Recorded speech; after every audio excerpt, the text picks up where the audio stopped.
Hi, this is Brian Eisenberg here on the floor of SCS San Francisco, and I just finished my session on big data, what marketers need to know. And I'm standing here with Tim Callan, CMO of RetailNext, one of the big data tools I shared during my session. Tim's company, RetailNext, has created a very interesting product. A lot of us probably sort of have seen it, even though we don't know what's actually happening. Many retail stores have these cameras, the little dome cameras in their store. And what RetailNext does is they grab the data from those cameras and they give us analytics, much like the analytics people are used to seeing in the web world. That's why you're here at SES.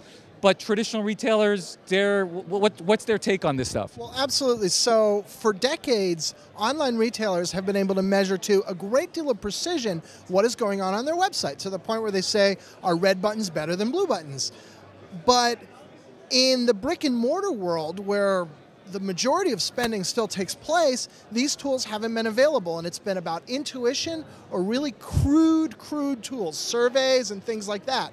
So what RetailNext did was we set out to bring the same sort of testable, measurable analytics to brick and mortar retail stores so that they can optimize the exact same way that the online world has been optimized. Right, and you came out at this actually from a online world background, and that's sort of the way that the tools have originally evolved, correct? Yeah, so I personally come out of an e-commerce background, so I'm very used to these tools. We have technology people who originally founded the company, but we thought it was very important to also bring in some DNA from the retail world. So we've got a mix of executives who really understand physical retail and who understand technology, and that's why we've been able to solve the problems we've been able to solve. Now, you've had tremendous case studies. Companies like American Apparel are raving about you. Family Dollar's redesigned over 1,000 stores based on your data. How are they doing this? What's proving most valuable to them in having this data? Well, so again, imagine if the whole online world never had any optimization tools. How much less money would we be making? That's the situation that brick and mortar's been trapped in the past. So these guys are doing some real elemental things. How should I set my staffing hours? How should I lay out my stores? What is the right set of product for me to be carrying and in what proportions? And by doing things like that, they can learn how to increase sales quite significantly. Some of them are seeing 20, 30, 40% increases in sales.